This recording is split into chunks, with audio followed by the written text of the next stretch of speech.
Patrícia Tavares, para quem não me conhece.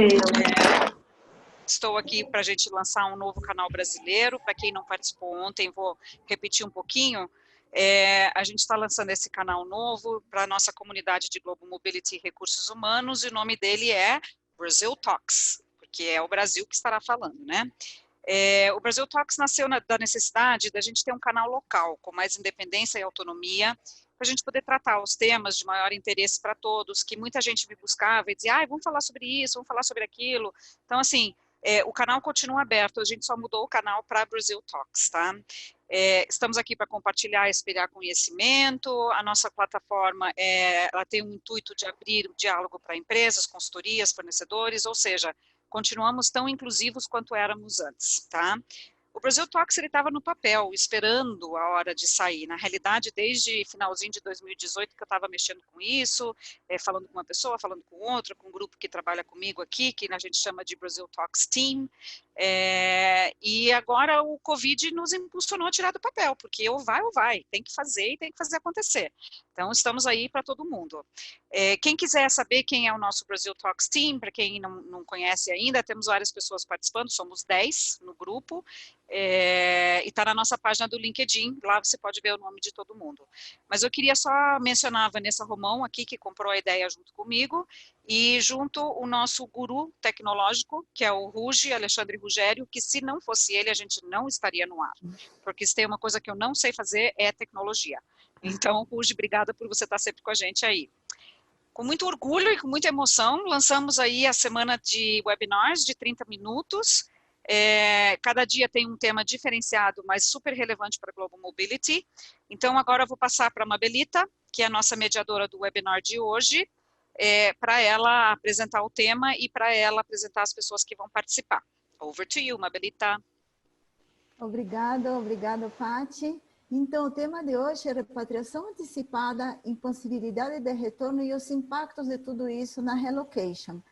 E temos um time aqui para falar com vocês hoje. A Inaé, da Mercer, a Roberta Manocchio, da Netmove, o Gustavo, da VTRS, e eu que serei a mediadora desse time hoje. E quando a gente começou a trabalhar nesse tema, começamos a voltar no tempo e pensar naquelas primeiras notícias que a gente ouvia sobre a China, né, da Covid na China, que a gente, na minha cabeça, e talvez na cabeça de muitos de vocês, a gente achava que era só na China, né? Não pensamos que tudo isso, como viria tão rápido para nós. E daí começou a se falar de programa de evacuação. E ali já surgiu a primeira lesson learned. Quantas empresas têm um programa de evacuação pronto? Muito poucas. Então, aí já vai a primeira lição para a gente aprender, ter alguma coisa pronta. E, sem dúvidas, o programa de evacuação, tudo o que está acontecendo, impactou muito o mundo de mobilidade e já sabemos, já comentamos muito entre nós, de que o mundo de mobilidade, sem dúvidas, não será o mesmo, já não é o mesmo agora e não será com tudo isso que está acontecendo. Surgiu a necessidade de trabalhar numa velocidade sem precedentes, mobilidade junto com o RH e junto com os fornecedores. Pensar, conversar assim numa velocidade, né, como falei, sem precedentes, assim, tudo muito rápido para pensar em soluções. E aí que vem a segunda lesson learned, como estar próximo dos nossos fornecedores para na hora que precisar, né, ter soluções criativas e rápidas, estar muito junto e próximo deles. E, aí, agora queria pensar um pouquinho assim, o cenário todo. Não existem muitas pesquisas, a gente tem visto pesquisas da ERINC que dão um cenário global, tem outras pesquisas informais que estão rolando nos grupos, mas eu vou mostrar agora uma pesquisa que a Mercer fez. Então, eu vou chamar a Inaé, que ela tem uns números bem interessantes para compartilhar conosco. Tá aí, Inaé? Bom dia. Pode passar. Obrigada. Só para explicar um pouquinho desse comparativo, a Mercer lançou 2 pesquisas, uma no comecinho de fevereiro e uma no comecinho de março, que são essas 2 barrinhas que vocês estão vendo aí na tela. Então, a verdinha é a primeira pesquisa e o azulzinho a segunda pesquisa. Né? E aqui uma das perguntas que foi feita foi a questão justamente da evacuação que a Mabel estava falando. Né? Então, a gente consegue ver um avanço nesse quesito tanto de evacuação, né? Se a gente olha aqui a primeira barrinha de 4,6 subiu para quase 8% de expatriados que foram evacuados, e também a questão das empresas que ainda não evacuaram e que estão monitorando, né? Então, aqui a gente tem muito mais pessoas que já estavam num processo de expatriação consolidado e que as empresas viram que não fazia sentido voltar para o país de origem, que também era um país que estava possivelmente infectado, né?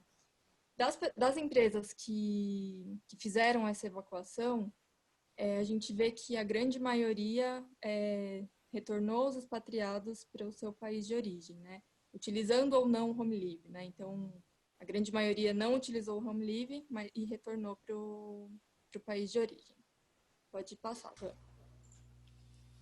E o próximo slide, a gente tem só os dados da segunda pesquisa, que foi a do comecinho de março, já aqui falando um pouquinho das viagens a negócios, né?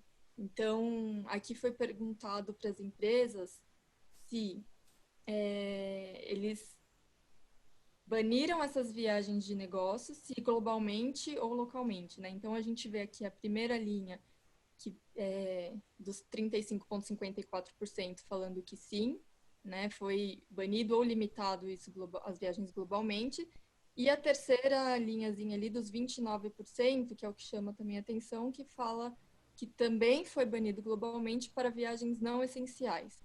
Então, a grande maioria das empresas não só está monitorando isso, né, como também, não tem aqui o número, mas eles estão pedindo quarentena para as pessoas que têm viajado, seja negócios ou seja a trabalho, né? Na época, agora ninguém está viajando, mas quando essa pesquisa foi feita, ainda tinha muitas viagens de turismo, enfim.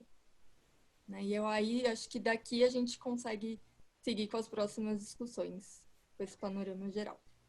Ótimo, obrigada, Inaê. Eu queria comentar com vocês que o objetivo desse grupo realmente é encorajar o diálogo, então queremos ouvir vocês também. A gente vai falar, as pessoas que estão programadas, mas vamos deixar 10 minutos no final para vocês fazerem perguntas e comentários, então podem mandar pelo chat os comentários e perguntas de vocês, que daí a Paty vai ler e vai ver as mensagens. Então, com esses dados todos surgiram assim várias conversas entre nós e dizer, olha, quais são as histórias que nós temos para contar que podem realmente deixar algum aprendizado para quem está nos assistindo. E aí você tem uma história, né, de um caso de uma empresa com long terms, né? Isso, tem uma empresa que compartilhou um pouquinho da história deles com a gente. Eles precisaram evacuar mais de 400 colaboradores, né? Eles estavam numa região bem remota, onde não tem um acesso à saúde estruturado. Então, como eram muitas pessoas e não tinha mais voos comerciais, eles tiveram que fretar um voo de volta para a origem, a grande maioria deles para o Brasil. E chegando aqui, eles tiveram problemas com onde essas pessoas vão ficar, né? Porque os hotéis já não estavam mais recebendo ninguém. Então, assim, eles tiveram muita dificuldade nesse processo e depois de muita negociação, eles conseguiram alguns flats e alguns também conseguiram voltar para suas residências, né? Que, enfim, estavam disponíveis, não tinham alugado e tudo mais. Mas eles comentaram que foi um período de muito estresse, assim, né? Porque você está transferindo a pessoa, a família, não tem onde colocar, né? O que você vai fazer se o hotel não quer te receber? Então, imagino que outras empresas tenham passado por coisas parecidas. Eu lembrei também de um caso também um long term que teve que voltar com a família e com crianças, foi também no início, e claro, sua casa não estava disponível, né? Então, de início, conseguiram ficar num hotel, na época, foi no início dessa crise toda, e teve assim, que alugar uma casa muito rápido, e aí foi um trabalho conjunto assim, da empresa de relocation, de achar um imóvel, da empresa que aluga móveis, para em 48 horas deixar uma casa completamente pronta com tudo dentro. Mas, de novo, foi um desafio e uma velocidade assim enorme para conseguir montar, né? Mas daí todo mundo trabalhou junto e isso foi um caso de sucesso. Mas... Roberta agora, oi Roberta, bem-vinda aqui. Oi, bom dia. Eu sei que você também tem uns casos interessantes para compartilhar, daí nesse caso do short term, né? Exatamente. A gente tem casos de short term, a gente tem uma... E aí, Mabel, eu queria falar de parceria, né? A gente está falando tanto de evacuação, de tomada de decisão rápida, e eu acho que a área de Global Mobility só pode tomar decisões rápidas se você tem bons parceiros do seu lado para te ajudar a executar essas decisões, né? E a gente tem um bom exemplo disso, que é a 99. E eu vou citar porque eles gentilmente me deixaram citar. A 99 tinha 3 chineses em Short Term Assignment no Brasil. E aí esses 3 chineses foram passar o Ano Novo Chinês, na China, claro. E aí chegaram lá e se depararam com o pico da Covid-19 no Ano Novo Chinês. Ficaram desesperados, voltaram para o Brasil com a ilusão de que aqui estariam seguros. Mas quando chegaram aqui, viram que a gente também estava começando com a pandemia do Covid. E aí não tiveram dúvida, foram embora os 3. E foram embora e largaram os apartamentos aqui. E assim, quando eu digo largaram, largaram mesmo. Apartamentos com garrafa de vinho, com malas, com tudo pela metade. Assim, apartamentos que estavam completamente em uso. E aí foram embora. Os apartamentos ficaram aqui, tinham que ser devolvidos, e a 99 não sabia o que fazer. Então a gente, né, a Netmove, em solução conjunta com a 99, a gente conversou, e aí nós decidimos que, junto com a 99, tiraríamos as mudanças dos apartamentos, levaríamos para o nosso depósito, para que a empresa de relocation pudesse devolver os apartamentos, porque esses chineses já não voltariam mais para cá, eles não voltam mais para cá. Então, eles poderiam devolver os apartamentos e nós vamos manter essas mudanças no nosso depósito, inclusive porque elas também não podem ser enviadas para a China ainda, porque não tem espaço em aeronave, porque os fretes, o pouco espaço que tem, os fretes estão altíssimos. Então, a gente vai manter essas mudanças armazenadas lá no nosso depósito, até que esses fretes cheguem a um valor razoável, que tem espaço em aeronave, para que a gente possa mandar. Mas uma coisa bacana, também uma curiosidade para dividir desses 3 cases esses chineses foram, não tinham perspectiva de voltar, porque, enfim, com a situação do mundo do jeito que está, não tem perspectiva, eles acabaram pedindo demissão e arranjando outros empregos na China, porque a vida teve que seguir, eles não tinham perspectiva de voltar, então, além deles terem ido embora nessa situação, ainda arranjaram outros empregos porque não tinham perspectiva.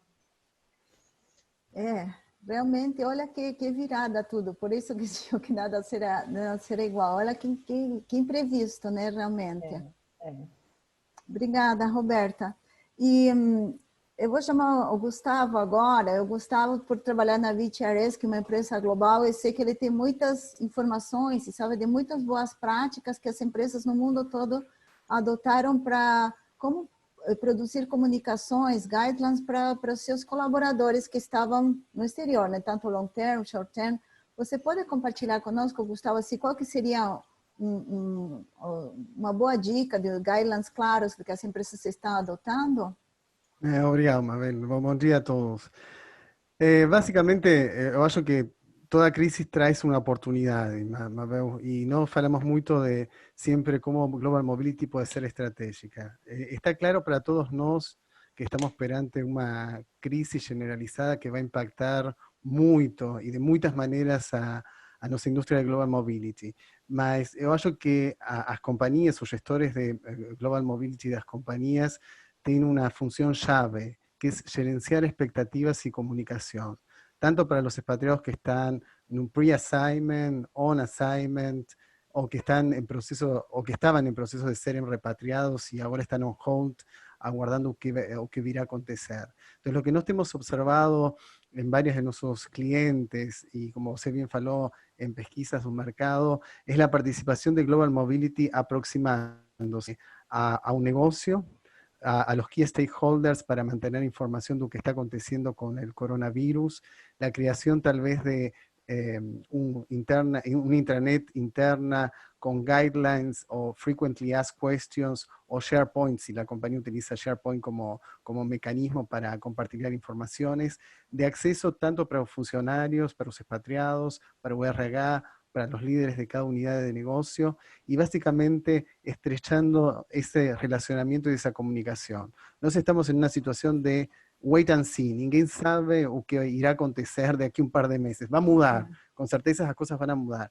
Entonces, en cuanto a isso, você pensaria, bom, a Global Mobility não tem muito para fazer, muito pelo contrário, tem para fazer mais que nunca, que é gerenciar todas essas comunicações, participar de comitê de crise, participar do Business Continuity Plan. Si bem não é o owner, é um player destacado, e acho que como lesson learned, ou como takeaway, como falam los americanos, esa es la principal mensaje, de llevar esa comunicación. Nos hemos observado, como você bien falou, todo tipo de comunicación, algunas más evoluídas, otras menos evoluídas, mas la comunicación pasa desde pegar un teléfono para ligar pro expatriado, para saber cómo está, hasta desenvolver un material de Frequently Asked Questions, hasta desenvolver un cuestionario en intranet, y básicamente estrechando a comunicación, como bien falou Roberta e Inaé, con los suppliers, porque básicamente es la fuente de lo que está aconteciendo en un mercado, inmigración, mudanzas, relocation, etcétera, para transmitir esa mensaje clara para un funcionario o expatriado, o RH, y para todo un business. Básicamente, yo que esa es la función fundamental en medio de toda esta crisis que tomara acabe pronto, es algo que yo que Mobility puede tomar como aprendizado para o futuro. Ontem a Patrícia até comentou também isso, que tem, né, tendo essa situação, existem oportunidades, né? E uma dessas oportunidades realmente do Global Mobility se tornar mais estratégico, se destacar nessa situação, que realmente tem um papel chave. Exacto, no solo como apoyo para un individuo, Mabel, para un asignado en sí, más para aproximarse mejor al negocio y demostrar que realmente es estratégica y acompaña o que está acontecendo no negócio. Sim, sim. Bom, que bom, né? Feita no meio dessa toda a crise, a gente vê realmente possibilidades e oportunidades, né, de desenvolvimento da área, com certeza. Bom, nós estamos sendo muito certinhos com o tempo. E realmente temos 10 minutos cronometrados, hein? Parabéns para nós. Isso, eu tenho aqui, Mabelita, um comentário da Paloma que fala: a urgência da pandemia fez as empresas reduzirem muitos prazos, graças às parcerias entre fornecedores. E isso tem ajudado muito. Eu só queria reforçar, eu acho que realmente, se não fosse a parceria entre as empresas e os fornecedores, a gente não poderia ter tomado todas as atitudes que a gente comentou ontem que pôde fazer nas empresas. Então, acho que tem que andar de mão dada, sempre e principalmente nesse momento agora, né? É só um comentário meu só, tá? Que você sabe que eu posso ficar quieta. Aqui, Júlia Pereira tem uma dúvida. Em caso de transferência permanente, o funcionário e a sua família têm direito à repatriação? Aí eu acho que seria uma pergunta mais para a empresa do que para o painel de hoje, né? Eu posso responder pela minha empresa. O funcionário de transferência permanente, ele é considerado um funcionário local já no país. Então, ele tem os benefícios locais do país. Não tem o suporte que Global Mobility oferece, porque ele não é mais um funcionário de Global Mobility. Então, ele não está mais no nosso radar, tá? De pergunta é o que temos aqui, gente. Gustavo.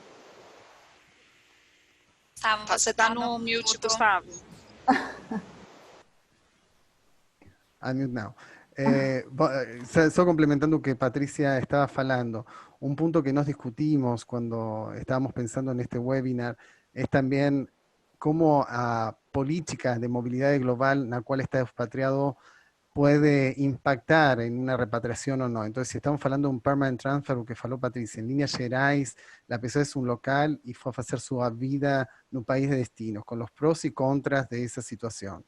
Si nos estamos hablando tal vez de extended business travelers o personas que estaban a short term, como estaba hablando Roberta, o que estaban en lugares remotos, como sinalizó INAE, independientemente de la política, tal vez nos observamos algunas repatriaciones en función de otras circunstancias. En cuanto si nos estamos hablando de long-term assignments, la mayoría de las empresas, como sinalizó INAE en la pesquisa de Mercer y también la pesquisa de Vinci, dejaron a la persona en un país de destino. Tal vez porque inclusive la situación en un país de destino algunas veces pudiese ser mejor que en un país de origen da pessoa, dependiendo de la combinación home and host. Y até o expatriado preferisse ficar no país de destino. Então, eu acho que não teve um único approach, tinha vários fatores a considerar e o tipo de política e a realidade do business. Se vocês têm 1.500 expatriados, business-wise é impossível você repatriar todas essas pessoas. Então, também impacta o tamanho do programa de mobilidade global, o tipo de política e a combinação home and host. Eu acho que isso, a Mobility teve o challenge, o desafio de olhar a todo esse quebra-cabeça e tentar de achar a melhor solução possível. Foi meio que analisada num caso a caso, né? E a Roberta também tem um comentário sobre isso, que com todas as empresas que conversou, sentiu que tinha, era o motivador, a palavra-chave, né? Era uma só, né, Roberta? Na verdade, é um resumo, acho que do webinar de ontem e um pouco do que a gente ouviu hoje, do que eu venho conversando com todas as empresas e com os clientes que a gente vem batendo papo durante a quarentena, né? A gente vem conversando com muita gente. Eu acho que o que o Gustavo estava falando, que a área de Global Mobility mudou mesmo. Eu acho que é o tal do human touch, que a Patrícia fala tanto, isso teve que acontecer. Então, o fundamental é que as empresas deixaram de pensar em números, deixaram de falar em expatriados, localizados, passaram a falar em pessoas, em famílias. Você tem que tratar com pessoas e famílias. E aí, a área de Global Mobility tem que mostrar que ela é o suporte. Numa hora dessa, de pandemia, de que você tem que mostrar para a pessoa que está num país que não é o país dela, você tem que mostrar que você é o suporte e que se ela quiser ficar, ela pode ficar, mas se ela quiser voltar, ela pode voltar. E o que ela precisar, a Global Mobility está lá para dar o suporte e o apoio. Então, isso mudou, né? Porque quem está há muito tempo na área como eu, como boa parte aí desse pessoal todo que está no webinar, sabe que por muito tempo se falou em números, em expatriados, em localizados, mas hoje não.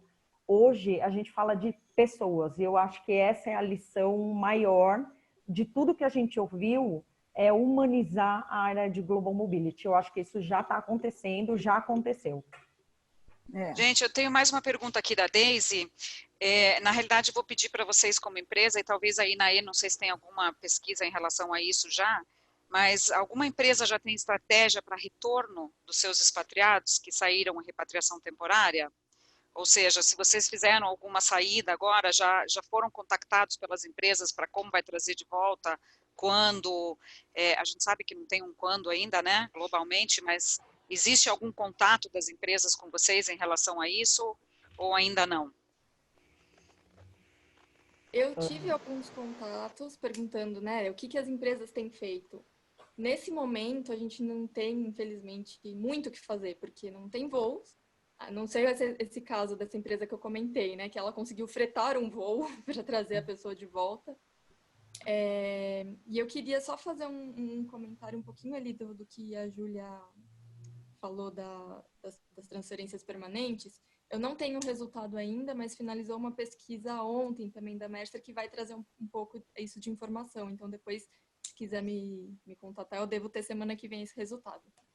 Mas, por enquanto, não, viu, Paty? Não tem... Tá ótimo. Tá meio cedo ainda, né, Inaê? Ah. Ninguém sabe, na realidade, né? Não sabe. Tem uma todo mundo outra... meio desesperado.